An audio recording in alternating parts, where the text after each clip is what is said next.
Olá, eu sou o engenheiro civil Pedro Henrique Leles Brito, formado pela Universidade Federal da Bahia. Nesse vídeo vou apresentar para vocês uma planilha que permite calcular sapatas isoladas rígidas com carga excêntrica. Perceba então que essa planilha é composta por três tabelas: tabela de entrada de dados, tabela de saída de dados e tabela de verificações. As únicas células que precisam ser preenchidas pelo usuário são essas células em branco da entrada de dados. Após preenchê-las, a planilha irá gerar uma série de resultados que são apresentados aqui na saída de dados e na tabela de verificações. Então, a primeira informação que você deve fornecer aqui para a planilha é referente à carga axial que o pilar transmite para a sapata, que é esse NK aqui, o valor da carga axial que o pilar transmite para a sapata com seu valor característico. E aqui nós temos os momentos fletores MAK e MBK, que são provenientes da excentricidade dessa carga NK aqui.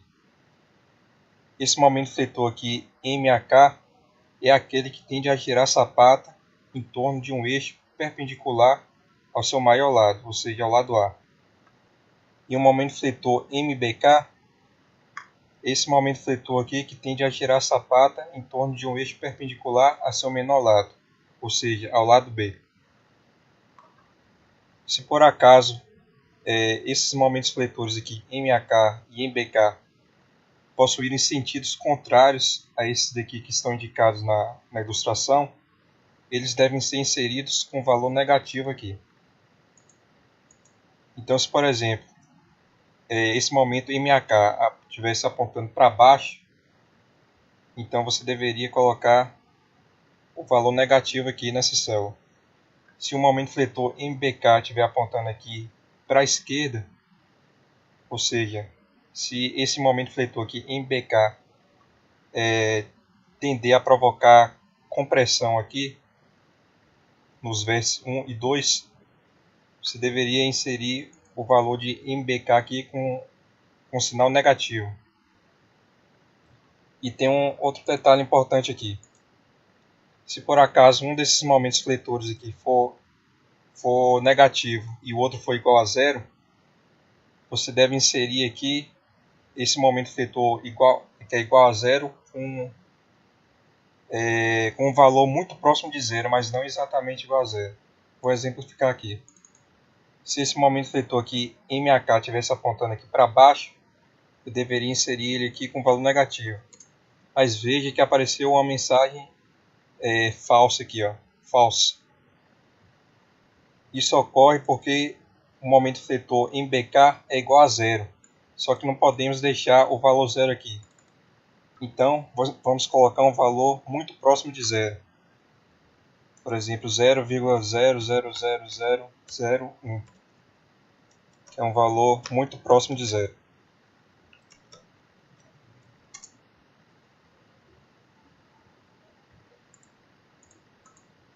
A mesma coisa aqui, se por acaso o momento fletor nulo fosse o MAK e o negativo fosse o MBK,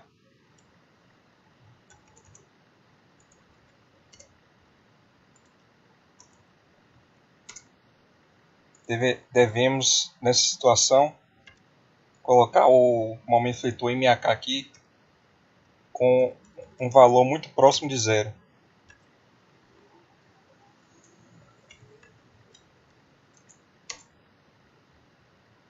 Mas nesse caso, vamos supor que o momento fletor MAK seja positivo, ou seja, possua essa orientação aqui da ilustração.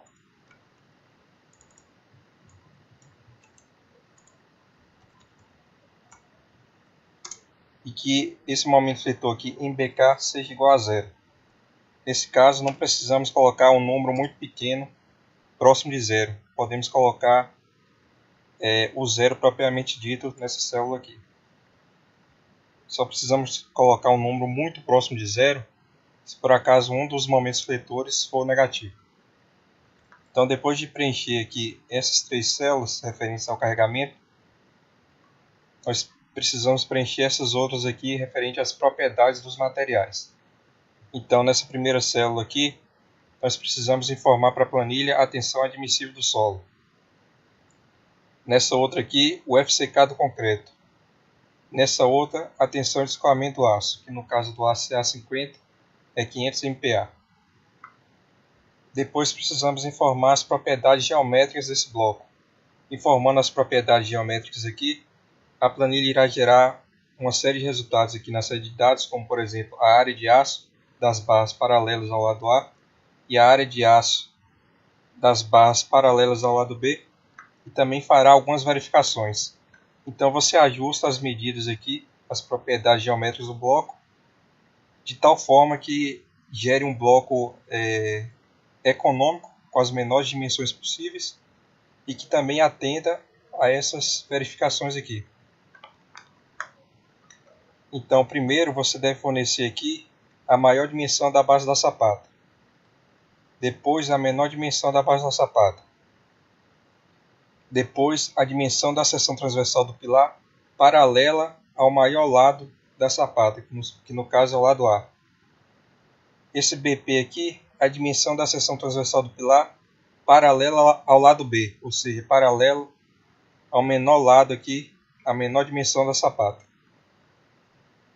H é a altura dessa sapata. E H0 é a altura da extremidade da sapata.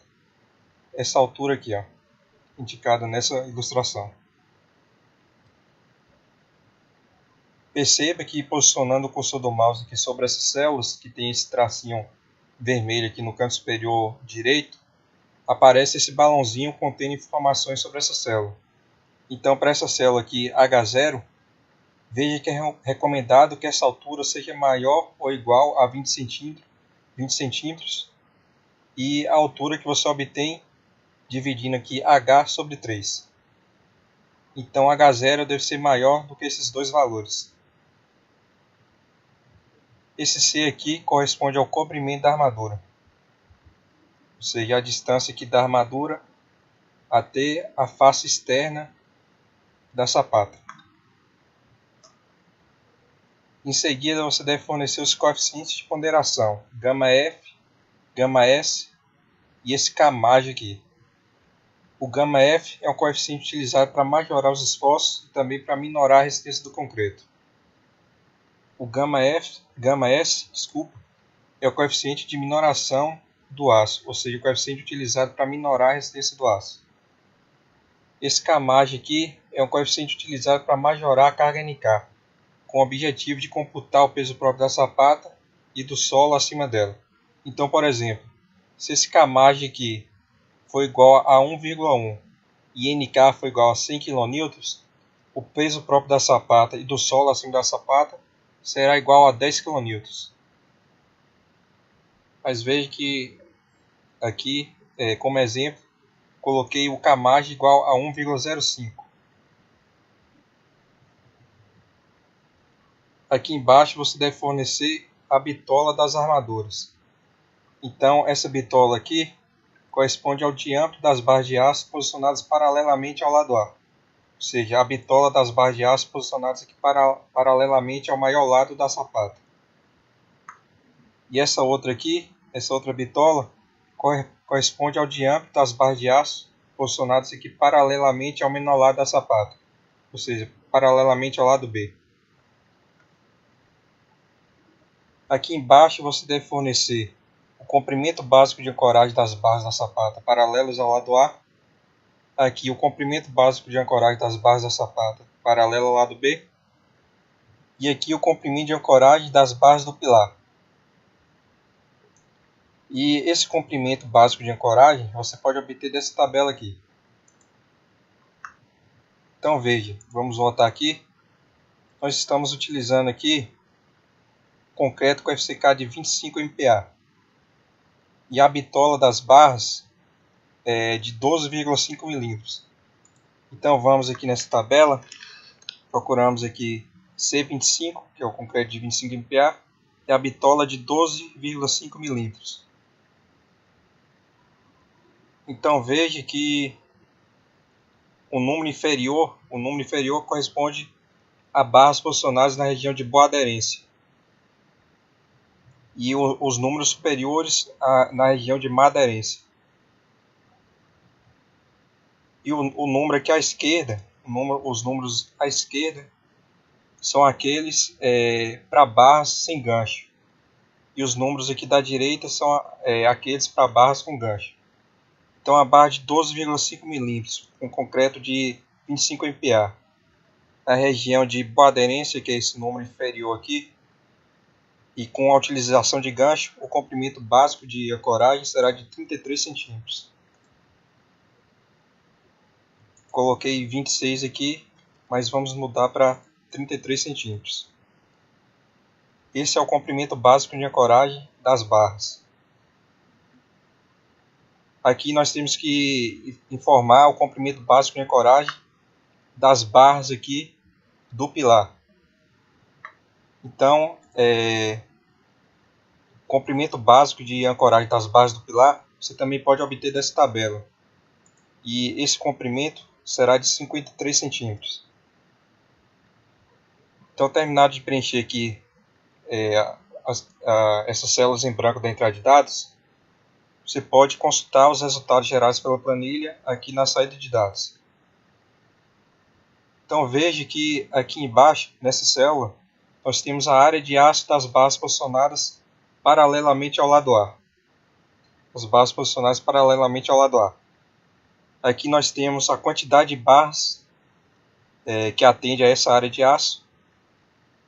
E aqui nós temos também a área de aço mínima das barras posicionadas paralelamente ao lado A. E essa área de aço mínima é calculada da mesma maneira das vigas, ou seja, é utilizada a mesma taxa mínima de armadura das vigas.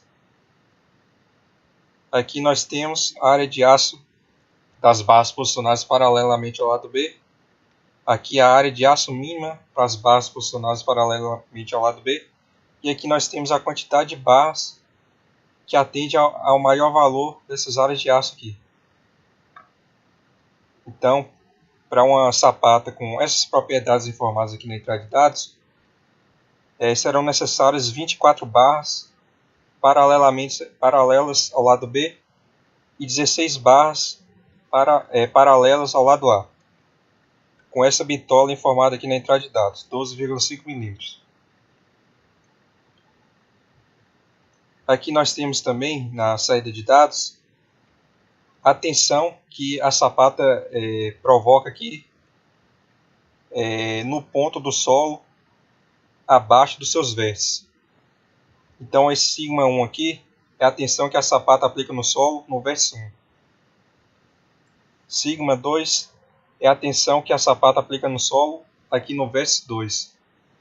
σ3 é a tensão que a sapata aplica no solo aqui no vértice 3.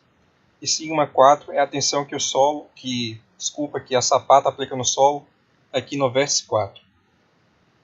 E essas tensões aqui são calculadas sem o uso de apos. Geralmente, algumas pessoas dimensionam sapatas com carga excêntrica utilizando os apos de Montoya. O apo de Montoya, só que nesse caso aqui a planilha faz esse cálculo sem o uso de nenhum abaco. Aqui em cima nós temos também a área mínima que a base da sapata deve ter para que a tensão no solo proveniente apenas da carga NK, majorada por carmagem, não ultrapasse a tensão admissível do solo, que é esse valor aqui. Então, aqui, esse valor você pode utilizar como referência para escolher aqui as dimensões da base da sapata. Só que a melhor referência que você pode utilizar para escolher aqui as dimensões da base da sapata é a tensão máxima que essa sapata aplica no solo, que é esse valor aqui. Então veja que essa sapata com esse carregamento aqui e com essas propriedades geométricas aplica aqui no solo uma tensão de 0,028485 kN por centímetro quadrado, que corresponde a aproximadamente 2,85 kg-força por centímetro quadrado. Então essa tensão aqui que a sapata aplica no solo está inferior à tensão admissível desse solo, que no caso é 0,03 kN por centímetro quadrado. que corresponde a 3 kg forças por centímetro quadrado. Então podemos tentar reduzir aqui as dimensões da base dessa sapata. Vou diminuir aqui então, vou diminuir 50 centímetros. Eu tenho que diminuir aqui a dimensão B em 50 centímetros também, para que seja atendida essa condição. Então vou abaixar esse daqui para 170. Então veja que a tensão que a sapata transmite para o solo ficou superior à tensão admissível desse solo, quando eu diminuir aqui as dimensões da base da sapata. Então eu não posso diminuir para 250, eu tenho que manter, no caso aqui, 300 e esse de baixo 220. Para que essa condição seja obedecida aqui, ó, CA igual a CB igual a C, eu tenho que garantir que A menos AB seja igual a B menos BP. Então, garantindo que A menos AP seja igual a B menos BP, essa condição aqui para a aplicação do método CEP70 será atendida. Então, por exemplo, se eu diminuir aqui 20 centímetros na dimensão A, reduzir aqui 20 centímetros, eu tenho que reduzir 20 centímetros aqui também a dimensão B, para que CA seja igual a CB. Mas veja que diminuindo 20 centímetros aqui, a tensão que a sapata aplica no solo se torna maior do que a tensão admissível desse solo. Então eu não posso diminuir. Para uma sapata com esse carregamento aqui, a dimensão da base dessa sapata deve ser 300 por 220.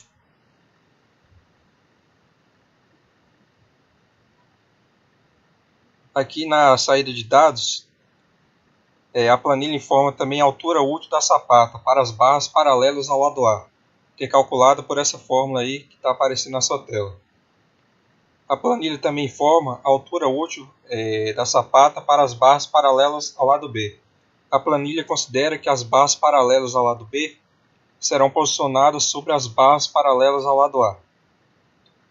A planilha fornece aqui também a excentricidade da carga NK na direção do lado A, que é a excentricidade da carga NK na direção do lado B.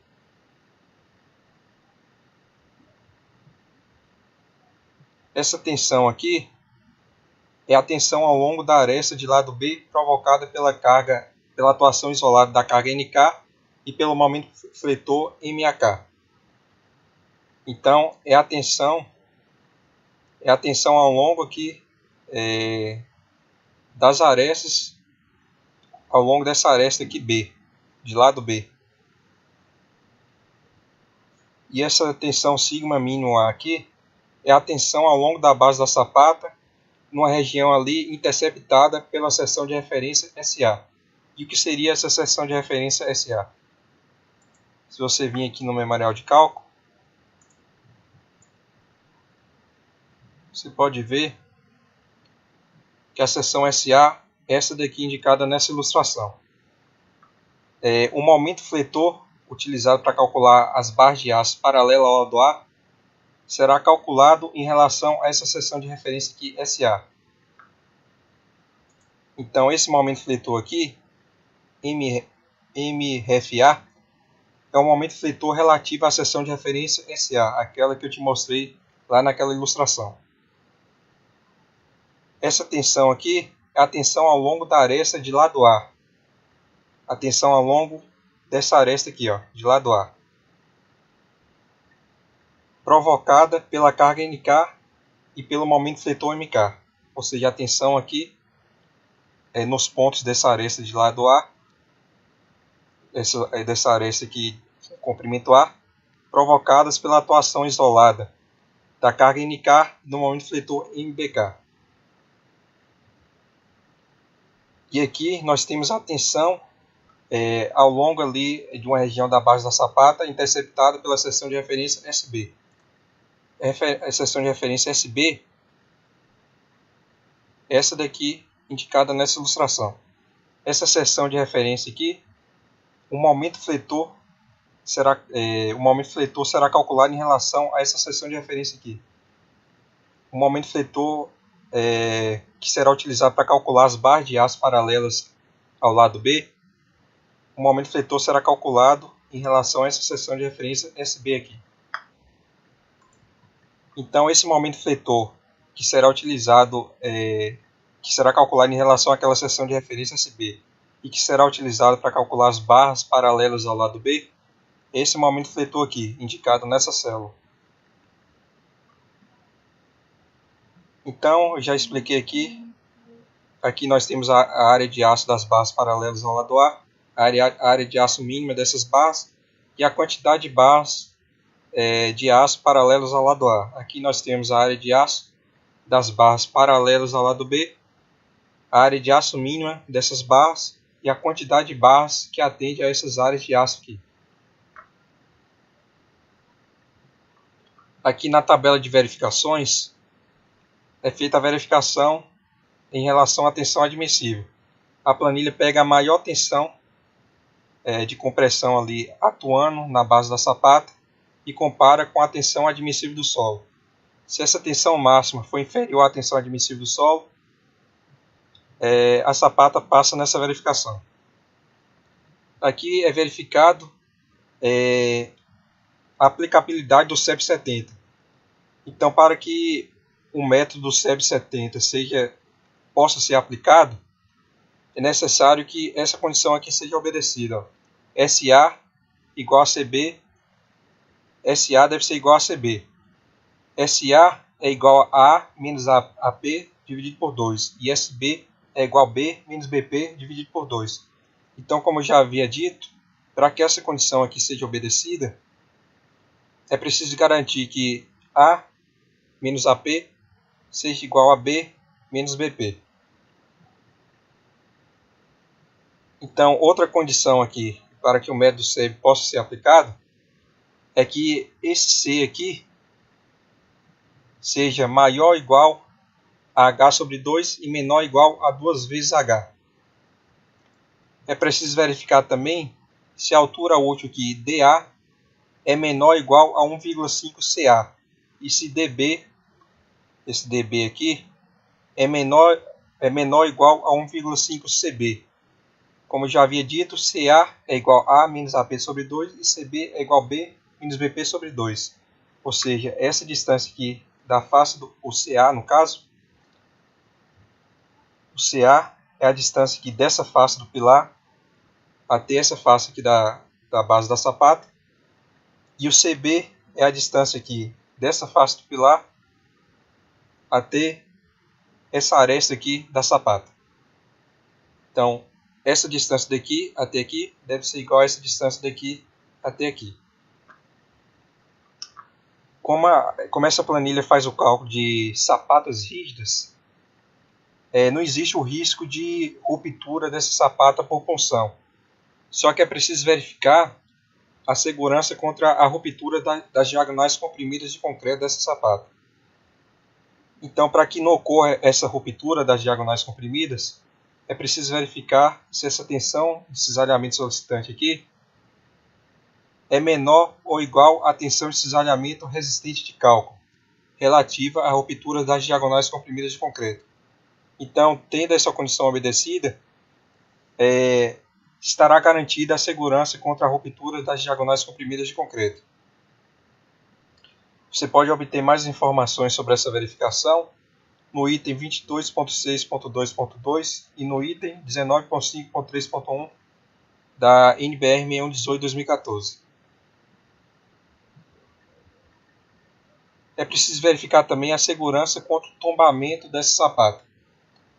De acordo com o item 7.6.2 da NBR 6122/2019, a área comprimida da base da sapata deve ser de, no mínimo, 2/3 da área total para solicitações com valor característico.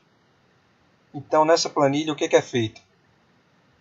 É garantido que pelo menos 2/3 da área da base da sapata esteja comprimida considerando a atuação isolada aqui de NK com MAK e também de NK com MBK. Então, para garantir que pelo menos 2/3 da base da sapata esteja comprimida, considerando a atuação isolada de NK e de MAK, essa inequação aqui deve ser obedecida. Agora, considerando a atuação isolada de NK e MBK, para que pelo menos 2/3 da base da sapata esteja comprimida, é preciso garantir que essa condição aqui seja obedecida. É preciso verificar também se essa inequação é obedecida. Se ela for obedecida, estará garantida a segurança contra o tombamento da sapata, mesmo na situação mais desfavorável. Aqui embaixo é verificado o espaçamento entre as barras. Então veja que posicionando o cursor do mouse aqui, aparece esse balãozinho contendo informações sobre essa verificação. Então, para reduzir a possibilidade de fissuração do concreto e garantir seu adequado preenchimento entre as barras de aço e as formas, é recomendado que o espaçamento entre as barras seja maior ou igual a 10 cm e menor ou igual a 20 cm. Tem uma observação aí, caso a sapata não passe nessa verificação, uma solução seria aumentar a bitola das barras. Aumentar ou então diminuir a bitola das barras. Então veja que diminuindo aqui a bitola, nós diminuímos o espaçamento. E aumentando a bitola, nós aumentamos o espaçamento. Então veja que a bitola de 12,5 é a que conduz ao espaçamento aqui entre 10 e 20 centímetros. Então vamos manter aqui a bitola de 12,5 milímetros. Aqui é feita a verificação quanto à ancoragem das barras.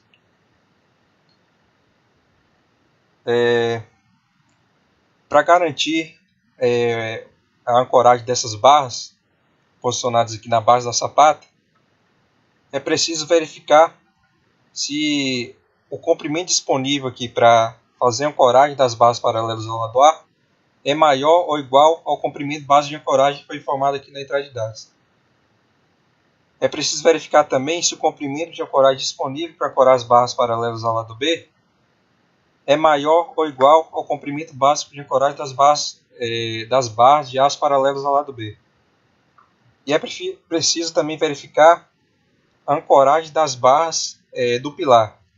Para garantir a ancoragem das barras do pilar, é preciso verificar se essa altura útil aqui, dB, que é a menor dessas alturas úteis aqui, é preciso verificar se a altura útil dB é maior do que o comprimento básico de ancoragem das barras do pilar.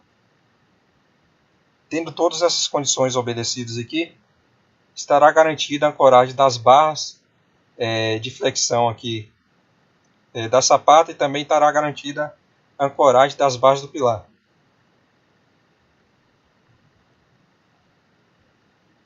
Aqui é verificada a inclinação dessas faces laterais aqui da sapata. Para que não seja necessária a utilização de formas para fazer a concretagem dessa sapata, é recomendado que essa inclinação aqui das laterais da sapata seja menor ou igual a 30 centímetros.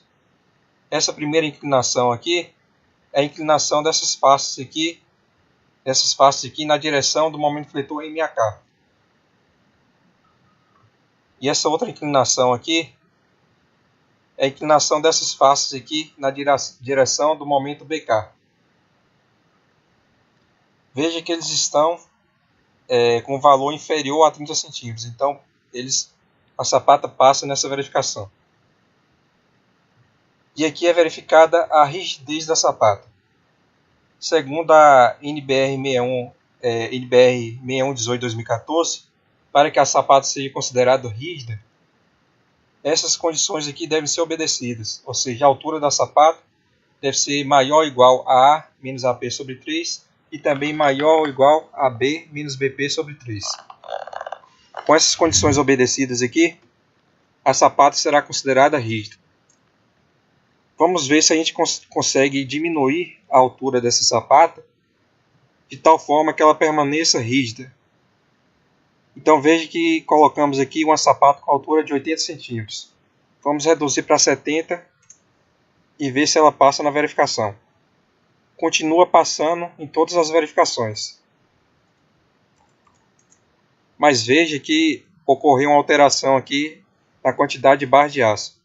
Com a altura de 80, nós temos 16 barras de aço para a direção A e 24 barras de aço para a direção B. Vamos diminuir para 70. Veja que ocorreu um aumento aqui na quantidade de barras de aço na direção A e ocorreu uma diminuição das barras de aço aqui na direção B. E a sapata continua passando em todas as verificações.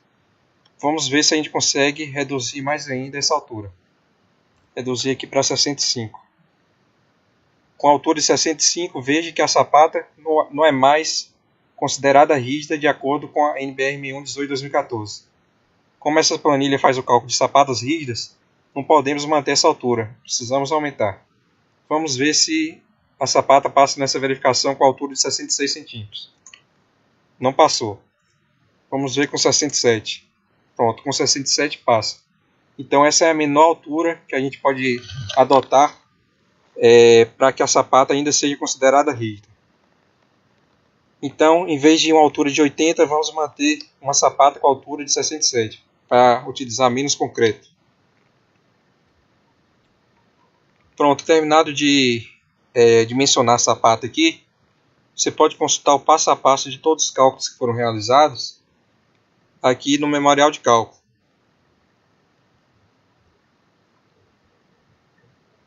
Veja que é um memorial de cálculo bem detalhado. Contém bastante ilustrações e todas as equações que foram utilizadas no dimensionamento dessa sapata.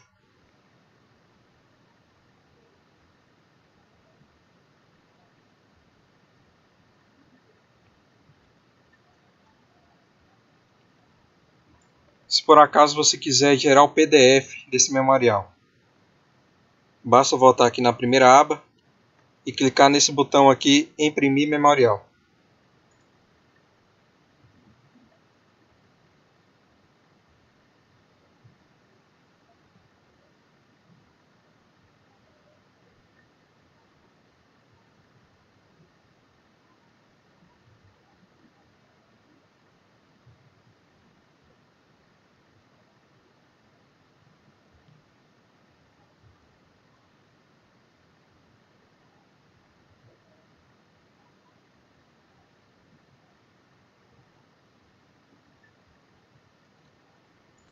Pronto, é gerado esse memorial de cálculo em formato PDF, que você pode entregar para o seu cliente juntamente com o projeto da sapata.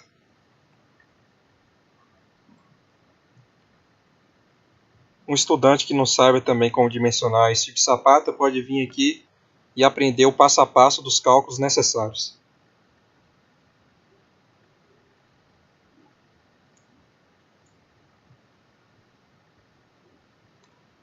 Se por acaso você quiser adicionar seus dados profissionais aqui nesse memorial, ou então o logo da sua empresa, basta você voltar aqui na segunda aba da planilha, adicionar algumas linhas aqui,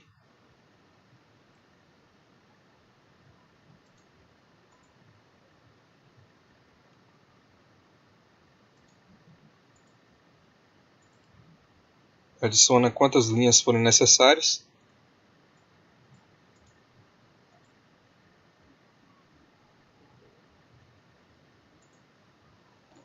E aqui você coloca, por exemplo, o nome da sua empresa,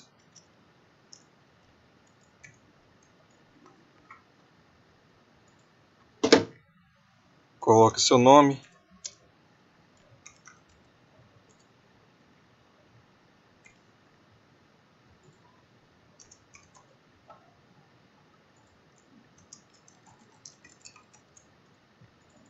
coloque o número do seu CREA,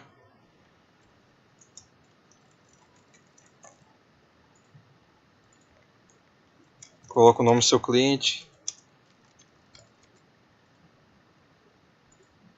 Você vem aqui, verifica se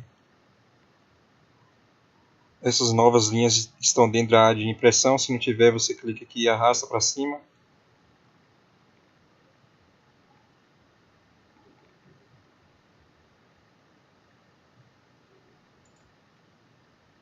Pronto. As novas linhas estão dentro da área de impressão. Aí você volta aqui na primeira aba.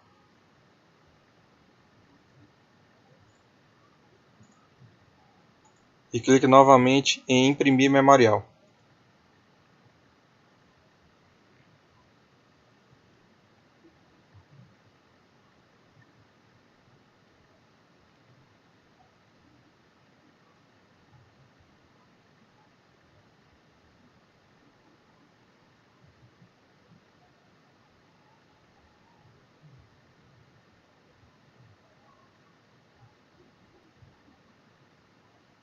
E aqui está o memorial de cálculo com os dados que você inseriu lá na planilha. Para salvá-lo, basta vir aqui em arquivo, salvar como, e escolher o local onde você quer salvar. Escrever aqui Sapata SP1.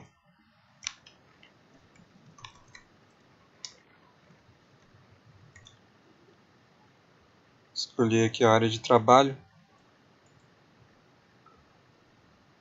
e salvo. Pronto, está salvo lá na área de trabalho.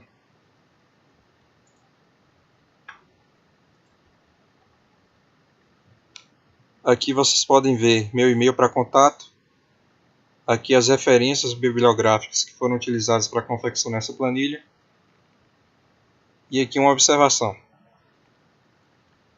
Era isso que eu tinha para mostrar para vocês nessa planilha. Espero que vocês tenham gostado.